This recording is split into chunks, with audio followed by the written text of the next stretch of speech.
Oi, oi, pessoal, aqui é Nayara, tudo bem? Hoje eu vou trazer uma palavra para você, muito importante, sobre omissão. Como vencer a omissão na sua vida? Você convive com alguém omisso? Como é conviver com alguém com essa característica? A omissão nada mais é do que o desejo de alguém fugir de algo ou de alguém. Então, você já conviveu com alguém omisso? Eu já. A minha infância toda, o meu pai, ele tinha um comportamento muito omisso diante de várias situações de nossa vida. E principalmente como uma mãe, como um pai omisso, quando o marido é pessoas que têm uma posição de autoridade, isso aflige, isso adoece muito as pessoas que estão ao redor. Então a omissão, ela tem que ser combatida o tempo todo. Por quê? Porque a omissão é a negligência do seu papel. É o fugir daquele chamado que o Senhor entregou a você. A gente sempre fala muito sobre essa questão de papéis, cada um no seu lugar. Imagine na empresa uma pessoa que tem uma habilidade muito comercial, ela está fazendo rotinas muito repetitivas, né? E no que eu quero dizer para você, você tem que se encontrar em tudo e se posicionar da forma correta. E não seja omisso em relação aos seus sentimentos, em relação aos seus sonhos, mas busque constantemente a posição correta onde você deve estar. Um talento no lugar errado é um desperdício. Vamos lá. As características de alguém passiva. Uma das características, uma característica de uma pessoa omissa. A passividade é uma característica muito forte. A dificuldade de enfrentamento, de confronto, de diálogo também é algo muito presente nas pessoas que possuem um comportamento omisso diante das situações. Elas não querem assumir o seu lugar. Elas têm dificuldade de ser protagonistas da sua própria história, da sua própria vida. Elas preferem que alguém diga a elas o que fazer do que se posicionar naquilo que realmente elas precisam se posicionar. Então, assim, gente, a, a questão de viver uma vida em fuga é uma prática dessa pessoa. É uma prática, é um comportamento muito presente. A pessoa quer fugir o tempo todo. O silêncio faz parte também do dia a dia. Né? Não tem dificuldade de expor a sua opinião, tem dificuldade de ter a sua visão própria sobre determinado tipo de assunto. E como eu falei, gente, quando essa omissão ela é de marido, ela é relacionada à mãe, é relacionada à questão de pessoas com autoridade na família, isso influencia muito.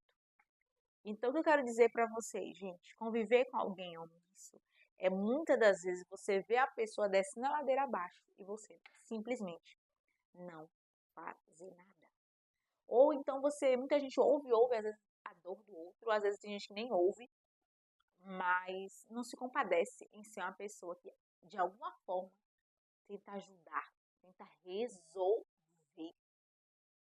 Então, esse texto, essa reflexão que eu quero trazer hoje, a gente vai falar sobre um texto da Bíblia também, é sobre quem é você hoje. Você está no papel de protagonista ou está no papel de muito mais omissão? Qual a posição hoje diante da vida você está? Você tem sofrido por seu pai ser omisso, por seu esposo ser omisso? Então, o que eu oriento? Eu vivi com meu pai é uma pessoa maravilhosa, mas assim, tinha várias situações dentro do meu lar que meu pai deveria tomar postura e ele não tomava, ele fingia que não estava vendo. E o papel do homem, do sacerdote, é um papel muito de proteger, de ser um guardião do lar. E quando o homem ele se omite em cumprir o seu papel, tanto na criação de filhos, quanto no direcionamento, quanto ser guardião do futuro, você, os filhos desenvolvem adultos muito independentes. Isso é bom ser um filho independente? É, mas até que dose. Você começa a carregar um peso de responsabilidade, às vezes, que não era para carregar. A maturidade precoce e vários tipos de sequelas que uma criação de um pai omisso ou de uma mãe omissa pode ocasionar para os filhos. Então, o que eu quero dizer para você? Quando uma pessoa ela é omissa, ela também tem uma característica muito forte. É procrastinador ou procrastinadora. Eu tinha um sonho de fazer isso, desiste do sonho. Por quê? Porque de acordo com o que ela está vivendo, está dando para viver, então ela se conforma com aquilo ali. Eu acabei de falar, o silêncio é o seu lugar preferido para fugir dos confrontos e dos embates mais importantes. Tem pavor de algo. Está vivendo a realidade financeira e se acostuma com ela.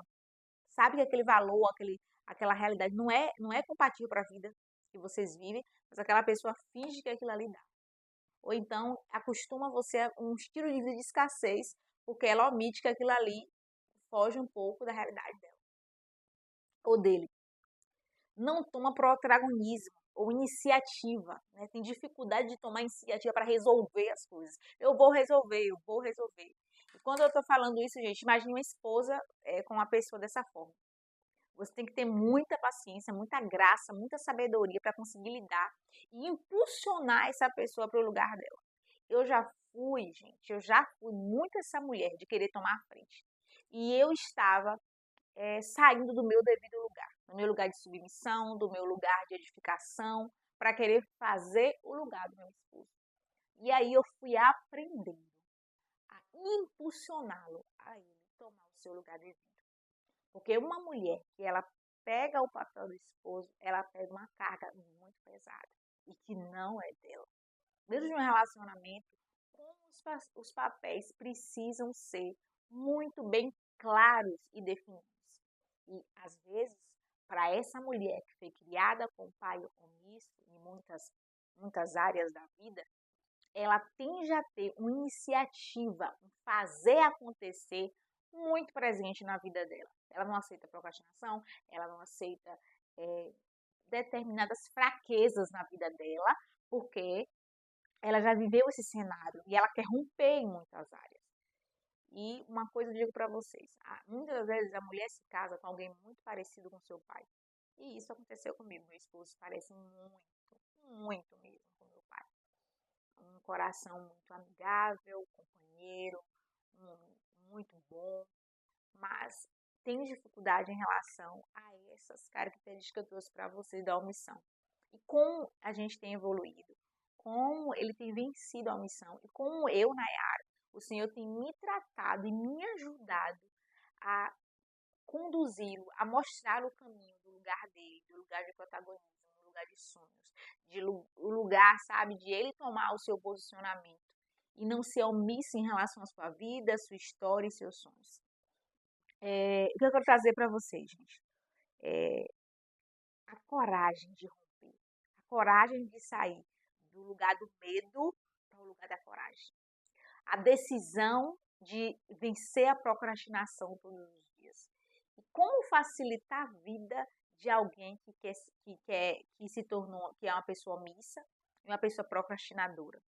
Então, para o meu esposo, eu faço grupo no WhatsApp entre eu e ele, para lembrá-lo das tarefas dele, para lembrá-lo das coisas importantes que ele tem que fazer que ele ainda não fez.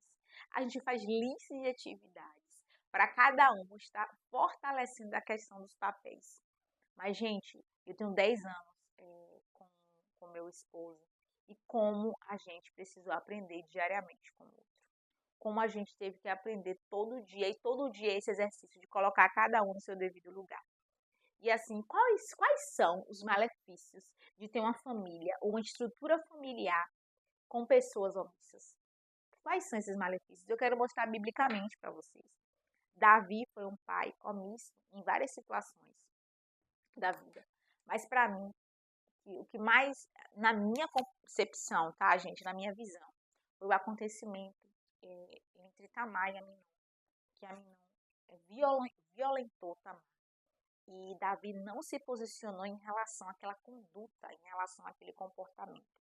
E a gente sabe que no decorrer da história, a omissão dele em punir a atitude do filho ocasionou-lhe morte.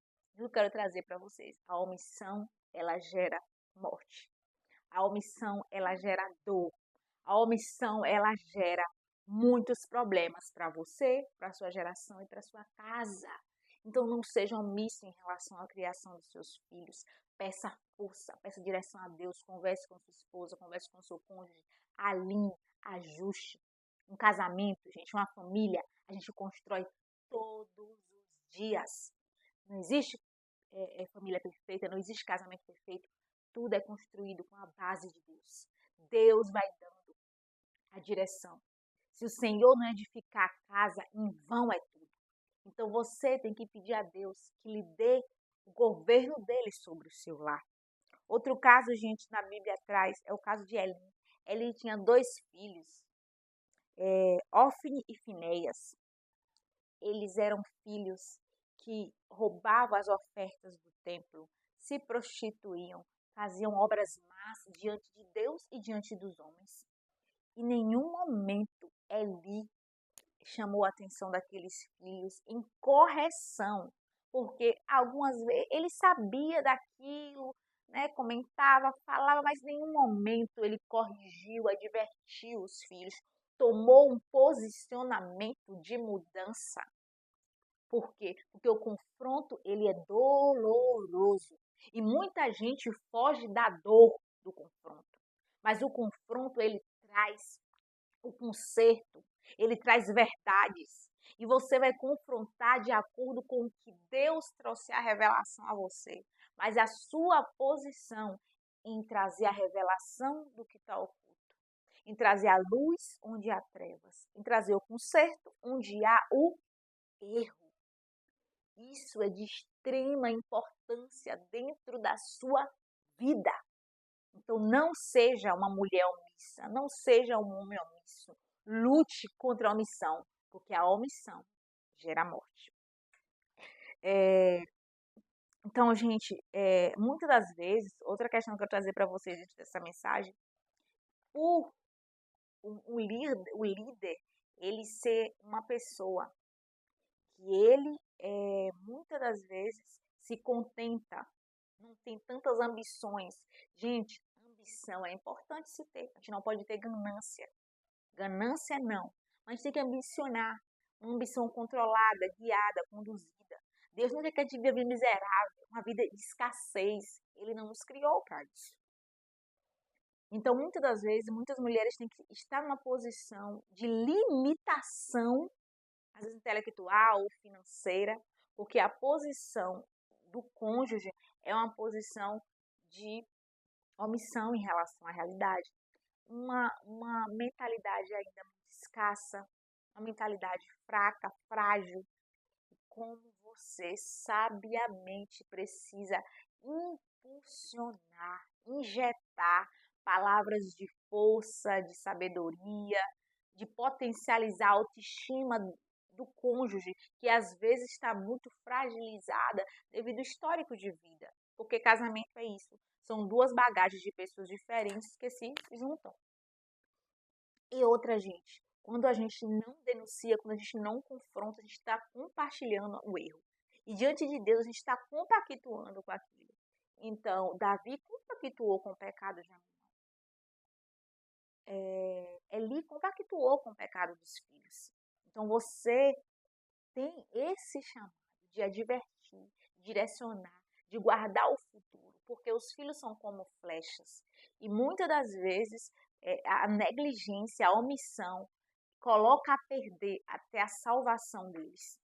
Em relação à questão do cônjuge, muitas das vezes você está matando o seu cônjuge pela sua omissão, pelo seu comportamento de fingir que está tudo bem, de achar que está tudo bem e não ter aquela conversa que deve ter, aquela DR que se deve ter, porque no diálogo mora a intimidade. Muitas das pessoas acham que a intimidade mora no sexo. Gente, quando um casal ele é conectado, quanto mais íntimo é um casal, mais ele se entrega dentro do sexo. Por quê? Porque existe uma confiança, existe uma segurança. E a mulher, ela se sente muito mais valorizada e segura dentro de uma comunicação aberta, dentro de uma comunicação segura. Então, seja honesto um com o outro, seja transparente, seja verdadeiro, seja verdadeira, porque isso agrada a Deus. Fugir não agrada a Deus, porque lembra como Adão pecou, ele fugiu. Os olhos de Deus estão por toda parte. Por que não ter um relacionamento saudável e seguro, sendo que muitas das vezes o outro nunca quer chamar para conversar, o outro nunca quer chamar para se abrir. E a palavra que eu quero deixar para você é fuja da omissão e se aproprie da posição que o Senhor te entregou. Lembre-se, fuja da omissão e se aproprie da sua posição. Uma semana abençoada, um forte abraço. E foi muito bom compartilhar essa palavra com vocês. Que o Senhor trouxe essa revelação para a nossa vida. Um abraço.